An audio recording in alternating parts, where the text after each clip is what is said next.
Hey, what's up, everyone? This is Snackbox. Hope you all are having a great start to the week.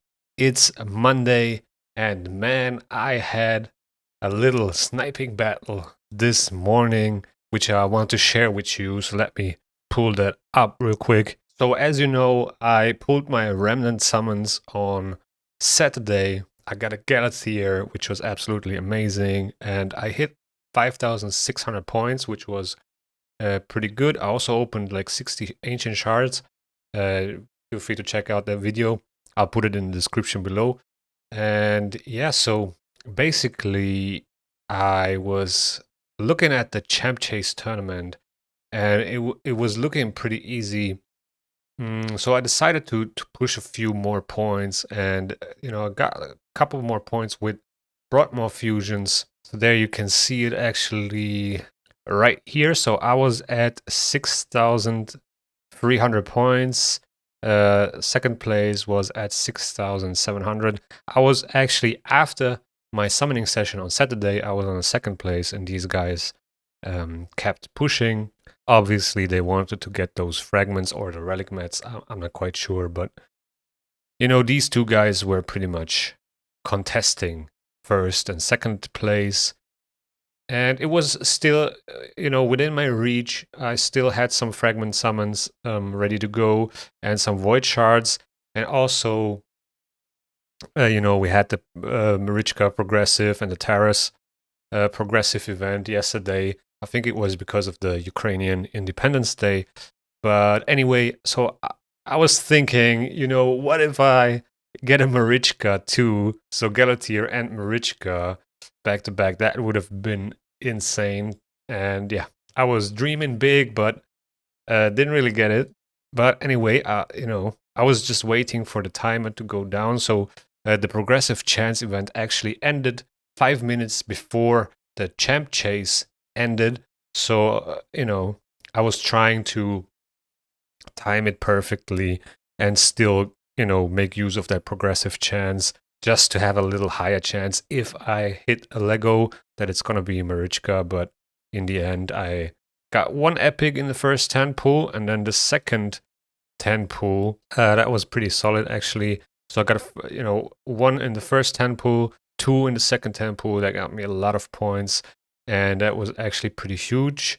After that, I was checking the points again, and I was at like 8,000, I believe.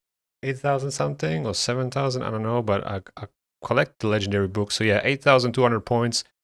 And at this point, I was already thinking, now I could theoretically go for the Eternal Soul Stone. I might need it anyway for upcoming events like a deck or the Hero's Path, which I want to complete anyway because I want to collect all the turtles that I can, right? So, yeah, so I was thinking maybe I should just go for the Eternal Soul Stone.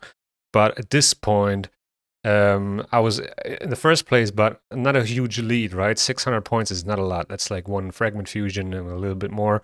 So I was, just spectating, seeing if this guy is still pushing or not. I opened my last void chart just to see if I can hit Marichka or no. So at 5 minutes before the tournament ended, I saw that this guy is pushing, right? 8,000 points. He was at 7.6 thousand from this moment on. I knew it's gonna be a battle, right? I knew he's not gonna slow down unless I make a statement. So I basically just used a couple of my fragment summons just to seal the deal and make sure that he can't catch up. But he still kept pushing. Like I pushed to 9,000 points, and then it was, for me, it was obvious. I'm gonna get those extra 1,000 points and get the Eternal Soul Stone because it's just so valuable. And at the same time, I need a soul for Galatheon, right? So that's probably a good thing to do. Eternal Soul Stones are always great. And then I did a couple more fragment summons, and in the end, I did a little bit more than what I had to do, but it was necessary, I think, just to make sure that I win this tournament. And yeah, I just wanted to make sure that I get those 10 fragments because it will definitely make it so much easier for me to complete this fusion and save shards. And I want to save as many sacred shards as I can, right? And maybe skip the next Summon Rush. So in the end, I won the tournament with 11,100 points. So I did a little bit more than what I really had to, but I think it was necessary, like I said. And yeah, in the end, I collected my rewards. And yeah, so basically, I almost used up all my fragment summons, but you know, it is what it is. I used my remnant summons anyway, so I was thinking like, there's no point for saving up for a champ chase to place first or whatever. If you face a Kraken, there's no chance for me to win it. So I was thinking, you know what? I'm just gonna invest in this champ chase tournament and get the 10 extra fragments.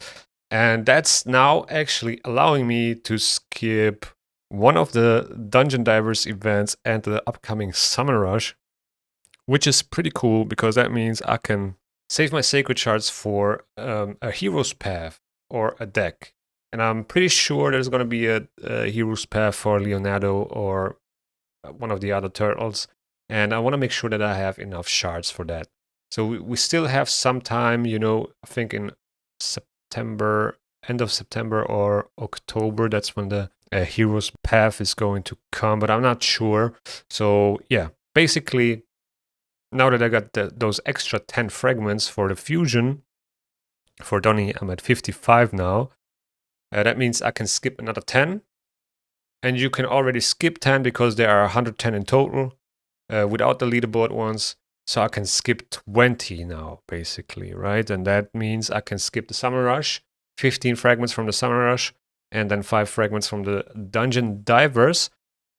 The only thing that I don't really like about this is that if we take a look at the Plarium Play event calendar, you can see right here the upcoming Summon Rush event is going to give us probably a mythical skill tome at the highest milestone, or it's going to be mythical relic mats, but there will be relic mats as a reward for this Summon Rush event, so I might have to skip those as well, right? That's like probably the one of the downsides. At the same time, if I skip this, it allows me, you know, to complete whatever is coming next, whatever guaranteed event, Hero's Path or deck that requires shards to complete it. I will be prepared for it. So yeah, I think I'm gonna skip this totally, and then I'm gonna skip this Dungeon Divers event right now that's going on right now because we only have the Dragon Tournament at the same time. So this one right here, I'm gonna skip this one. And it also doesn't reward any relic mats. And here, this Dungeon Divers event again rewards relic mats, pretty much like the first one. And here we have the Fire Knight tournament and the Spider tournament and also the Champion training tournament at the same time. So this makes more sense to go for this and skip this Dungeon Divers event where I only can farm the Dragon tournament, right? Which is part of the fusion. So yeah, that's pretty much my plan now. This placement on the Champ Chase tournament definitely changed my strategy a little bit. And yeah, it definitely helps saving shards and be prepared for upcoming events and tournaments. So yeah, what else is going on in Raid? So from tomorrow, we have the CVC. It's a personal reward CVC. So, you know, keep in mind to buy your refills, your tag team arena refills. Not now, maybe later, so you have more time to use them. And then we also have the Sand Devil turn attack, right? But I'm gonna start farming it tomorrow with my extra energy. I'm just gonna use my free energy today for the Dragon tournament. I'm also almost done with this. And then my other, you know, after I'm done with the Dragon tournament, all my other energy will go into the Sand Devil because there's not really much going on in terms of the fusion. We have the Champ Train event still going on. It's going to end tomorrow. This Dungeon Divers event, that's what I'm going to skip. And then the Gear Enhancement event from tomorrow as well. So basically, I'm going to, complete this Dragon tournament, get the fragments, the 5 fragments, and then all my other energy will go into the Sand Devil turn attack tournament. And you can, get this Immortal Soulstone here for 2.3k energy. Depends on how fast you can do the Sand Devil, but that's my plan. Also, you can get some relic mats if you place on the leaderboard, but I don't think I can do this. I think there's definitely somebody in here that will, farm Sand Devil non-stop during the CVC. And yeah, so we will see. One thing I really don't like is that, here you see the 1-star Lydia. So I don't know why it is in the shop. My Lydia is fully awakened. So what's the point of a Lydia soul? Also, you can't have a dupe Lydia. So there's really no point in doing this. I also saw Marius in here. So it's just taking up a slot, for a potential champion that you actually need. And yeah, I think they should definitely change that.